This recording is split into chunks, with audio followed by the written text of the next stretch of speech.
Hola a todos y bienvenidos al Seminario de Escultura Virreinal, adscrito al Instituto de Investigaciones Estéticas de la Universidad Nacional Autónoma de México.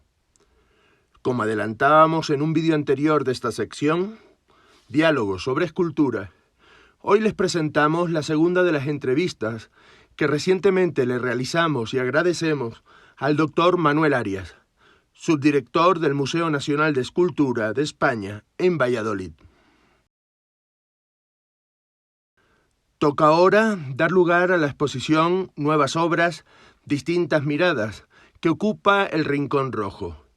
En los últimos meses, este polivalente espacio, que destaca como un oasis de novedades en el recorrido de la exposición permanente, está dedicado a presentar las últimas adquisiciones del Ministerio de Cultura y Deporte para este museo, con el fin de ir cerrando aquellos huecos que la colección tiene en su mirada sobre el devenir de la escultura española.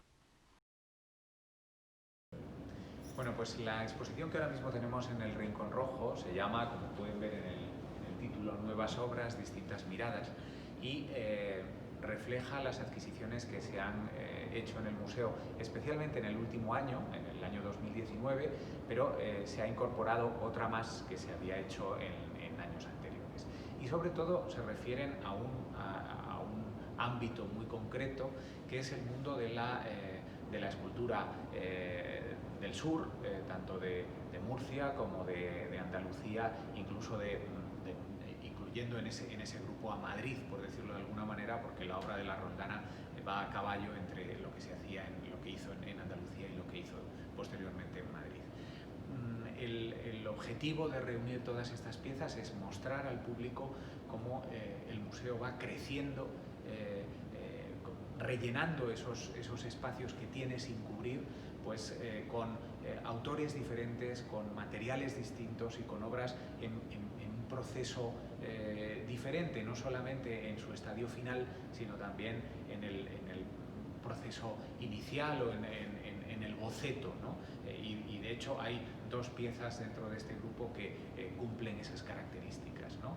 Por lo tanto, materiales, autores, escuelas, etcétera, concitándose en un espacio pequeño, reducido, que está en el medio de nuestro recorrido, con unos textos que ha redactado el conservador de la colección, Miguel Ángel Marcos, que es el que se encarga de este espacio cronológico y geográfico, que es el mundo de la escultura sureña, y que de alguna manera sirven para justificar por qué estas piezas forman ahora parte de la colección del Museo Nacional de Escultura. Nos interesa, en México las colecciones están muy paradas, el nivel de adquisiciones de los museos queda muy condicionado, más ahora con una política tan restrictiva hacia el nivel cultural y patrimonial, aún más. Pero el Museo Nacional de Escultura es un referente siempre por sus noticias hacia las nuevas adquisiciones. Esas adquisiciones que vienen a enriquecer el patrimonio de la institución, y lo que me gustaría preguntarte de entrada tiene que ver con la búsqueda de piezas, pero sobre todo, ¿qué adquiere el museo? Vamos a ver, el museo tiene un ámbito cronológico y geográfico muy concreto, ¿no? Las colecciones del museo abarcan desde el mundo medieval hasta los años finales del 18, comienzos del 19, y estamos hablando de escultura española, pero naturalmente una escultura que debería de abarcar lo que de la Edad Media al siglo XVIII es España. Y eso supone que no estamos hablando solamente de la península y de los territorios nacionales actuales, sino que estamos hablando de otras muchas cosas.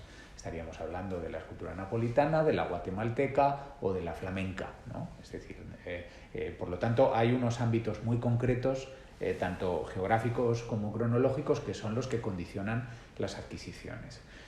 El mundo del mercado del arte es un mercado pues muy aleatorio, es decir, no todos los días salen piezas que nosotros querríamos o deberíamos incorporar a nuestra colección. Esta es un poco circunstancial, ¿no?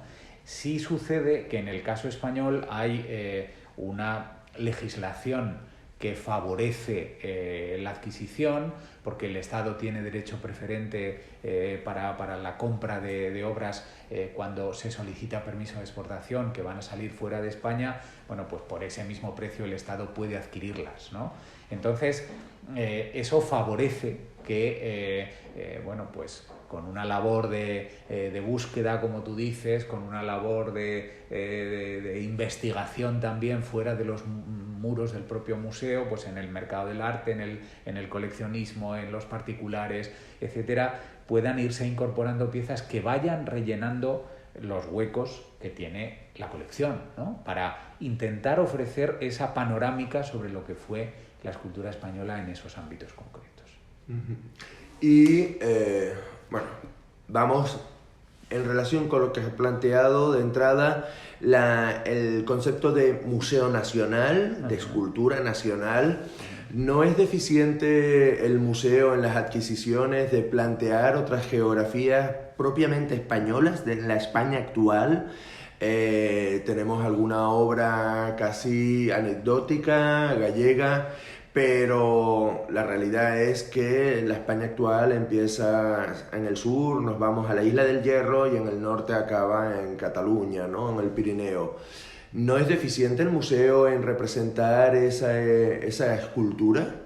Pues sin ninguna duda, es decir, nos faltan muchísimas cosas, es decir, nos faltan muchas escuelas, nos faltan maestros, nos faltan tipologías, nos faltan...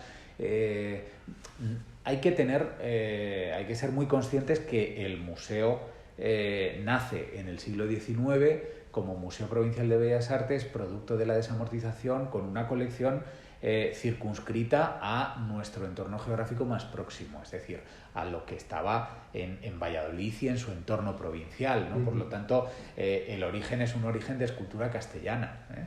Entonces, el ir completando todo ese tipo de lagunas con el paso del tiempo es una tarea obligada del museo. La cuestión es que hay veces que el mercado no nos ofrece piezas que tengan la calidad suficiente para estar representadas en nuestra colección de esos diferentes lugares, ¿no? Y nosotros vamos intentando paliar esas lagunas con las compras. Corto. Hablando de esas deficiencias o esas necesidades que tiene el museo, de que somos conscientes de que todo no aparece, que hay que buscar mucho, que estamos condicionados también a muchas otras circunstancias económicas, y estando en este espacio, en el Rincón Rojo, que tanto nos dice y que tanto nos aporta,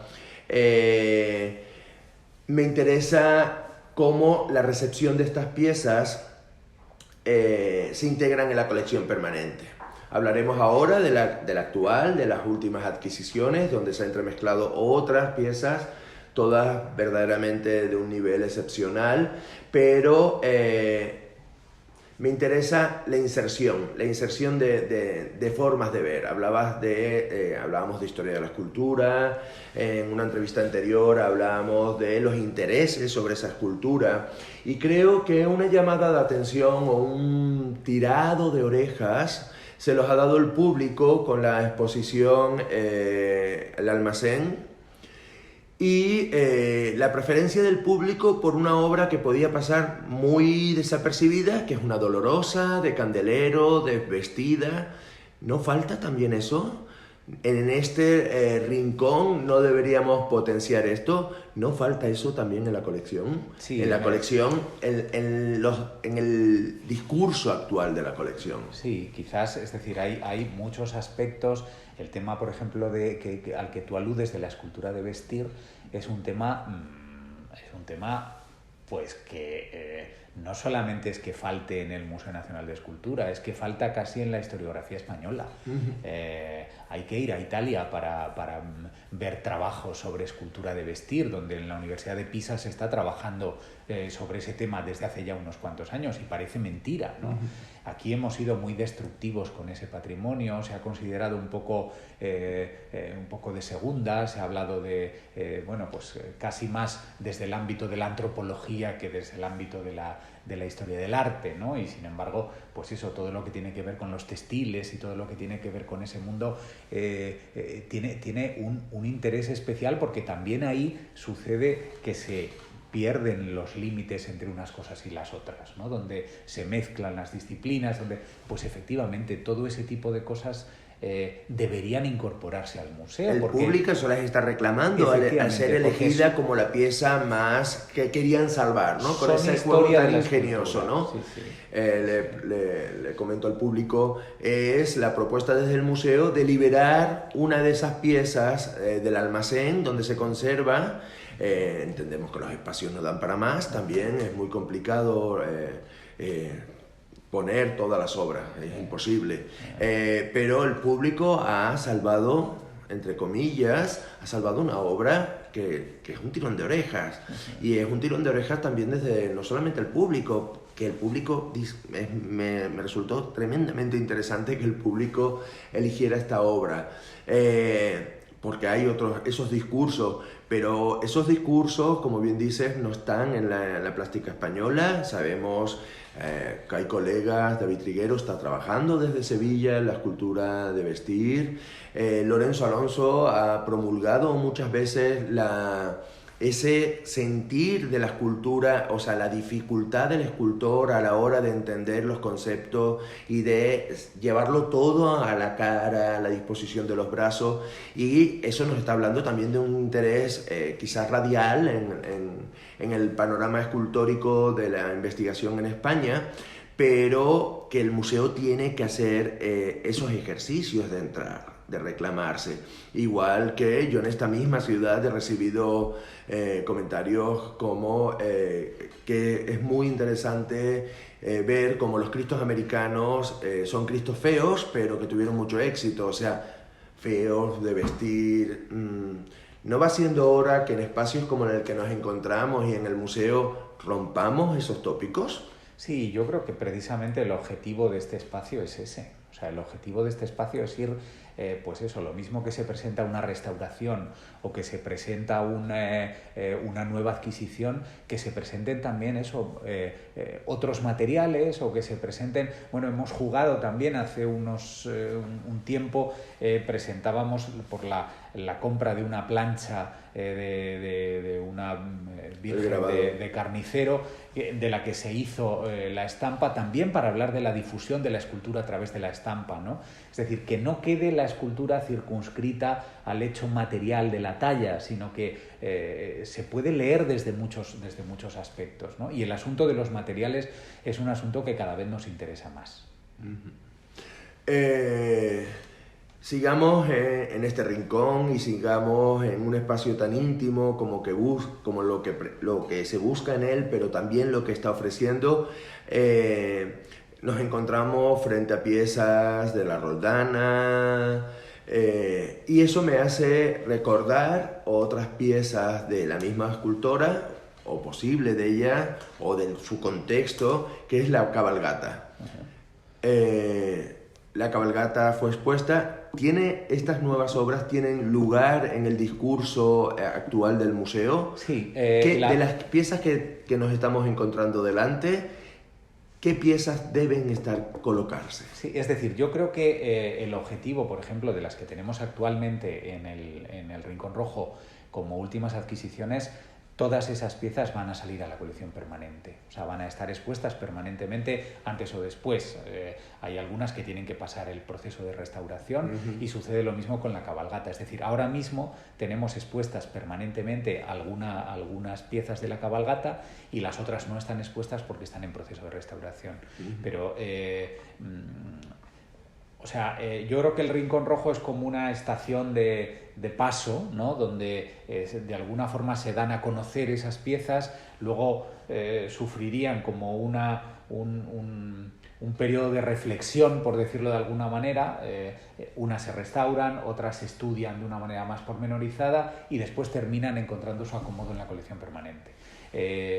Como te digo, todas las que actualmente están en este rincón van a pasar a la permanente. Estamos en un rincón que, con excepción de la Virgen murciana, la Virgen de Salsillo, tiene un predominio total de lo andaluz y sobre todo lo sevillano.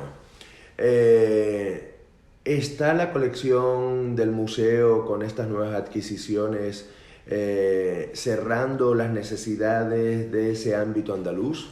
Pues mira, yo creo que mucho, además, ¿no? La Inmaculada de Juan de Mesa, por ejemplo.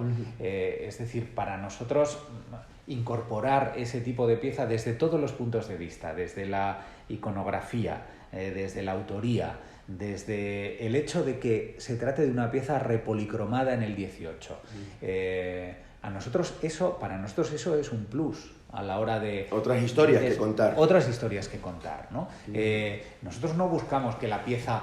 Bueno, si tiene la policromía original, fantástico, pero si tiene una repolicromía del 18, eso forma parte de la identidad de la obra y aporta pues mucha novedad a su contenido, ¿no? Porque nos está hablando de cómo las policromías se movían, cómo había que actualizar las piezas, nos está presentando un repertorio nuevo.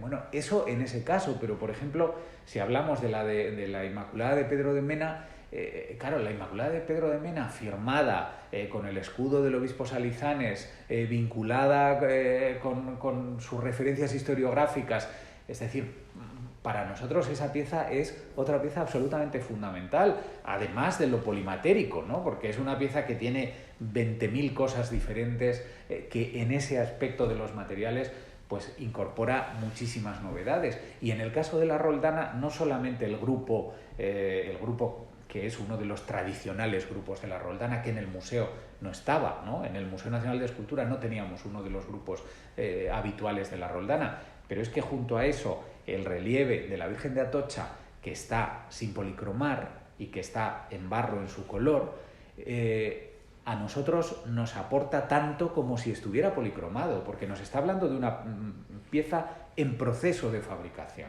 ¿no? Donde se ve el barro, donde se ve la materia, ¿no? Y eso es lo que nos interesa. Es decir, nos interesa no solo la obra terminada, sino la obra en proceso. Y yo creo que eso es lo que define las adquisiciones que estamos haciendo últimamente en el museo, que no buscamos solamente el nombre, sino que buscamos otro tipo de cosas, ¿no? Buscamos, pues eso, la materia, buscamos el proceso, buscamos la influencia en un ámbito concreto, o sea, otros matices, ¿no? Deudas de este espacio, de lo que ha pasado por este espacio, deudas del museo, en mi siempre afilada lengua. No está en deuda el propio museo con este espacio rojo y las historias que está contando este espacio. No está en deuda con la publicación de esas ideas que quiere transmitir desde ese nivel que estás proponiendo, porque la realidad es que no se transmite. Lo ves, lo entiendes, te lo explican, pero no se transmite para la historia del arte, no queda eso lo suficientemente argumentado. En deudas, hablas de restauración, por supuesto, soy un verdadero enamorado de la Inmaculada. Verdaderamente me pasaría horas estudiándola. Hablas de la restauración, no es otra deuda del museo, no solamente exponer cómo quedan las cosas, sino atender a la investigación a partir de las restauraciones y hacerlo efectivo y transmitirlo. Sí, sí, por supuesto. Es decir, y yo creo que la cuestión es que tenemos las manos, como te decía antes, atadas hasta donde las tenemos, ¿no? Por ejemplo, en el caso de la Inmaculada de Mena, que tiene una complejidad añadida por los materiales, pero que por lo que parece tiene está sin tocar, es decir, tiene su policromía original. A nosotros nos gustaría que esa pieza se hiciera en el Instituto de Restauración para poder disponer de toda la analítica previa, para poder disponer de un contexto de trabajo al que no tenemos acceso desde aquí, ¿no? Nosotros tenemos los medios que tenemos y dar a conocer eso sería fantástico. Es decir, por eso también la hemos querido exponer ahora sin restaurar, porque en condiciones normales nosotros no hubiéramos sacado esa pieza y hubiéramos esperado a que estuviera restaurada para exponerla restaurada. Eso es lo que permite también el Rincón Rojo, es decir, no solamente queremos que el público la vea sin restaurar y después habrá ocasión de verla restaurada y a lo mejor de contar el proceso, y yo creo que ese tipo de cosas entran mucho por los ojos, ¿no? Sigo insistiendo, has dicho contar el proceso. Me agota esas historias de contar los procesos, de que todos escribamos lo mismo, de decir cómo estaba, cómo se termina, lo bonita o lo que le quitamos, le pusimos. ¿No es momento de la restauración de tomar más protagonismo en las historias del arte, como otro de los pilares fundamentales, Technical Art History, y que no miramos hacia eso y que somos deficientes dentro de nuestra Academia Española, de integrar tanto los restauradores, que somos los primeros culpables, en que no queremos salir de nuestra zona de confort en muchas ocasiones, no queremos ir más allá de los informes, no queremos mirar, hacer preguntas a la materialidad? ¿No es también una pieza que podría hablarnos no solamente de cómo, sino de otro tipo de preguntas en relación a la historia del arte? ¿No debemos estrechar más esa relación? Sin duda, yo creo que pero eso casi es un defecto nuestro en general, ¿no? Es decir, deberíamos de hacer las cosas muchísimo más al unísono. Y fíjate, no solamente en la investigación y la restauración, que parece que son dos cosas absolutamente unidas, sino con otras disciplinas, ¿no? Tú sabes perfectamente que muchas veces en la historia del arte trabajamos sin tener en cuenta, por ejemplo, la literatura, ¿no? Que va totalmente unida y que nos ayuda a explicar muchísimas cosas, ¿no? La literatura, la novela o el teatro o la poesía o la música o efectivamente los libros de devoción, ¿no? Que hablábamos anteriormente. Todo eso nos está metiendo en un contexto y a veces vamos cada uno por carriles absolutamente independientes, ¿no? Y con la restauración yo creo que sucede lo mismo. Comentábamos en el caso de Berruguete que precisamente la restauración, la presentación museográfica y la investigación, en ese caso del retablo de Berruguete, fueron a la par. Es decir, y todas las cosas colaboraron unas con las otras para que realmente Berruguete haya tenido la presencia que está teniendo. Ok, ya que volvemos a la entrevista anterior, a Berruguete y el espacio rojo, y esto se pone en cuestión de alarma, no es curioso que toda esa investigación, por ejemplo, de la materialidad, la reconstrucción y todo ello, pero luego la materialidad haya quedado tan solapada y tan insulsa en el catálogo? En el catálogo de la exposición. De la exposición de Berruguete, porque sí. Al final Berruguete no tiene estudios, no tiene un estudio desde sus procesos contrastados y analizar todo eso desde otras perspectivas, más que narrarlo, que es que pensamos que narrar es hacer historia del arte. Yo creo que siempre hay que ir más allá, hay que hacerse presentes los investigadores, ya sean restauradores o historiadores del arte. En ese caso, ha sido Estados Unidos quien ha sacado esa información.